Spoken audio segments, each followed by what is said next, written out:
রূপান্তরের সত্যের আজকের এই পর্বে সবাইকে স্বাগতম। প্রিয় বন্ধুরা, প্রীতি, সালাম এবং শুভেচ্ছা নেবেন। জামায়াতে ইসলামী সংগঠন সম্পর্কে অনেক রকমের মিথ চালু আছে। অনেকেই বলেন যে তারা ক্যাডার ভিত্তিক organisation, very well organised, very discipline, তাদের নেতা কর্মীদের দায়িত্ব সংগঠন নেয়, ভেতরে তাদের গণতান্ত্রিক চর্চা রয়েছে এবং তাদের নেতৃত্ব গণতান্ত্রিক উপায়ে নির্বাচিত হয়, সেখানে উত্তরাধিকার সূত্রে নেতৃত্ব আসে না। এরকম অনেক ভালো ভালো কথা আমরা শুনে থাকি, কিন্তু আসলে কি তাই? জামাতে ইসলামের বর্তমান অবস্থা কি? জামাতে ইসলামের ভেতরে কি ঘুণ ধরেছে? এখন বাতাসে কান পাতলেই শোনা যায় যে কেন্দ্রীয় পরিষদের মধ্যে নানা ধরনের বিভক্তি দেখা দিচ্ছে। জামাতে ইসলামের মগবাজার অফিসে, পার্টির কেন্দ্রীয় অফিসে, হেড অফিসে যদি আপনি খোঁজ নেন, সেখানে সম্প্রতি যে কেন্দ্রীয় পরিষদের মিটিংগুলো হচ্ছে, সেই মিটিংগুলো শুরু হয় ঠিকঠাক, কিন্তু প্রায় অধিকাংশ দিনই মিটিংগুলো শেষ হচ্ছে উত্তপ্ত বাক্য বিনিময়ের মাধ্যমে। কেন এই অবস্থা? কেন জামাত ইসলামের মধ্যে এই বিভক্তি? কারা করছে? কি নিয়ে এই বিরোধ? এত ওয়েল অর্গানাইজড একটা সংগঠন, কেন এটা নিয়ে এই অবস্থা?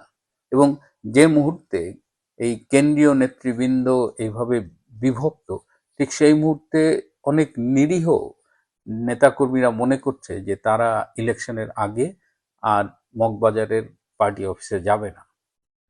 অনেকেই আবার চেষ্টা করছেন যে নিজেদের মধ্যে এই বিরোধটা যেন নিজেদের ভেতরেই থাকে, এটা যেন পার্টি অফিসের চার দেয়ালের বাইরে না যায়।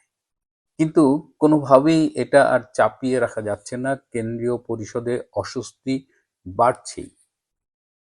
জামায়াতে ইসলামী এই মুহূর্তে দুই ভাগে বিভক্ত।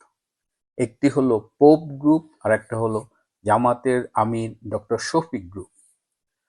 পোপ গ্রুপ হলো তারা নিজেদের শুদ্ধ জামাতি মনে করেন। তারা মনে করেন যে তারা জামায়াতে ইসলামের যে প্রকৃত আদর্শ সেটাই তারা ধারণ করেন এবং তারা নীতিবান। এই নীতিবান গ্রুপটাই শফিকের বিরুদ্ধে দাঁড়িয়েছে। এই নীতিবান গ্রুপে কারা কারা আছে? এই নীতিবান গ্রুপে আছে গোলাম আজমের ছেলে ব্রিগেডিয়ার আজমি, মতিউর রহমান নিজামীর ছেলে নাজিবুর রহমান, দেলোয়ার হোসেন সাইদির ছেলে শামীম সাইদি এবং সদ্য যুদ্ধ অপরাধের দায়ে দণ্ডিত অথচ কারামুক্ত এটিএম আজহারুল ইসলাম এবং তাদের অনুসারীরা। পক্ষান্তরে ডক্টর শফিকের গ্রুপে রয়েছে বর্তমান জামায়াতে ইসলামের অধিকাংশ নেতৃবৃন্দ।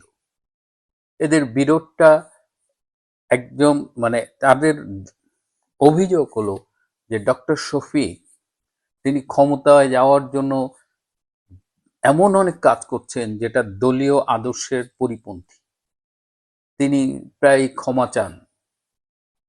তিনি পারলে ৭১-এর ভূমিকার জন্য প্রকাশ্যে ক্ষমা চান, যেটা এই নীতিবান মূল জামাতি অংশ বা যুদ্ধ অপরাধীদের সন্তানদের যে অংশটা, তারা এটা কিছুতেই মানতে পারছেন না। এই যে নির্বাচন, এই নির্বাচনে জামাতে ইসলামের নমিনেশন নিয়েও এই পোপ গ্রুপ কিন্তু খুবই ক্ষুব্ধ। আমি আপনাদের একটা ছোট্ট ভিডিও ক্লিপ দেখাচ্ছি। গোলাম আজমের পুত্র ব্রিগেডিয়ার, যিনি একসময় বরখাস্ত হয়েছিলেন সেনাবাহিনী থেকে, তার একটা ভাষ্য শুনুন। আমির হামজার সাথে যে সম্পর্ক আছে, যে আমির হামজাকে যেহেতু নমিনেশন দিয়েছে তাতে বোঝা যায়। আমার বাবা যে জামাত করেছেন, সেই জামাতে আমির হামজার নমিনেশন পাওয়ার মতো যোগ্য লোক নয়। আমির হামজা আমাকে নিয়ে আমার পারিবারিক বিষয় নিয়ে সমালোচনা করেছে কোন একটা ওয়াজে। আমির হামজা জি, দিনাজপুর জেলায়। ওখান থেকে আমাকে লোক জানিয়েছে, ওয়াজ মাহফিলের মানুষকে দিনের কথা বলা। আমির হামজা হিন্দি সিনেমার সুন্দরী নিয়ে কথা বলেছেন। জামাত ইসলামে এই ধরনের লোক থাকার কথা নয়। এই যে আমির হামজার নমিনেশন নিয়ে একদম প্রকাশ্যে কথা বলছেন ব্রিগেডিয়ার আজমি। তো এরকম অনেক বিষয়, এবং এই যে বিভক্তি, এই বিভক্তির খবরটা কিন্তু মাঠ পর্যায়ে অনেক প্রার্থীর কাছে চলে গেছে, এবং যাদের কাছে এই খবরগুলো যাচ্ছে, এটা তো তাদের জন্য খুবই হতাশাব্যঞ্জক। রিসেন্টলি আবার এই যে নির্বাচনী জোট থেকে যে চরমনায়ের ইসলামী আন্দোলন বেরিয়ে গেল, এটার জন্য পোপ গ্রুপ ডক্টর শফিকদের একগুঁয়েমিকে দাবি করছেন। শুধুমাত্র যে একগুঁয়েমি না, বিভিন্ন সিদ্ধান্ত গ্রহণের ধীরগতি, ওলামায়ে কেরামদের প্রতি অবজ্ঞা, তাদের সাথে দূরত্ব সৃষ্টি করা, এসব নানা অভিযোগ আনছেন এই পোপ গ্রুপ, ডক্টর শফিক গ্রুপদের বিরুদ্ধে।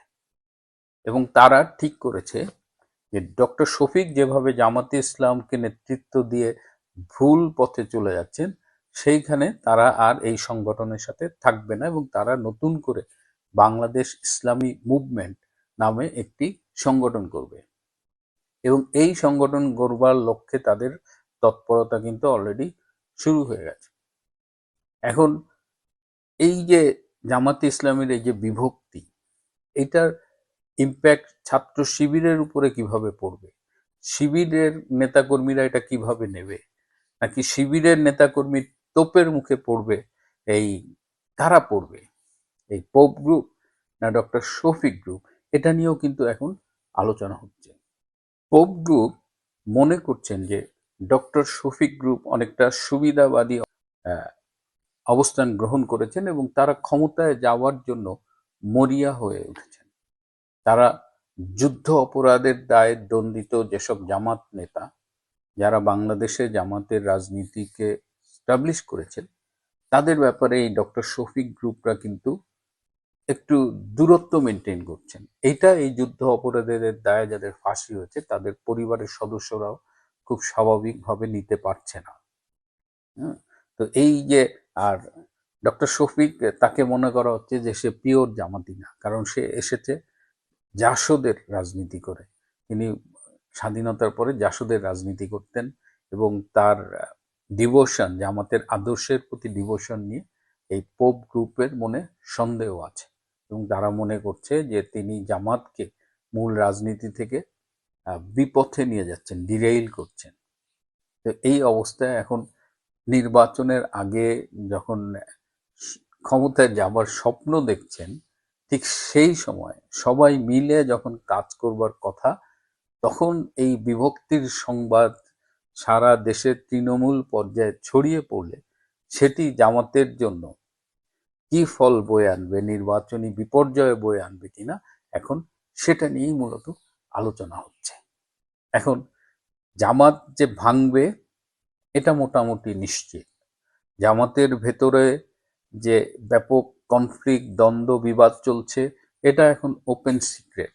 এখন প্রশ্ন হলো যে জামাতের এই ভাঙ্গন কি আমরা নির্বাচনের আগে দেখব না নির্বাচনের পরে দেখব? নির্বাচনের আগে বা পরে সংগঠন ভাঙুক, এই যে ভেতরে ভেতরে গুণ পোকায় খেয়ে গেছে, এই বিভক্তি জামাতের ফলাফলকে, নির্বাচনী ফলাফলকে কিভাবে এফেক্ট করবে, সেটাও আমাদের দেখার বিষয় রয়েছে। প্রিয় বন্ধুরা, আজ এ পর্যন্তই। ভালো থাকবেন, সুস্থ থাকবেন, তার চেয়েও জরুরি হলো নিরাপদ থাকবেন। সবাইকে অনেক ধন্যবাদ।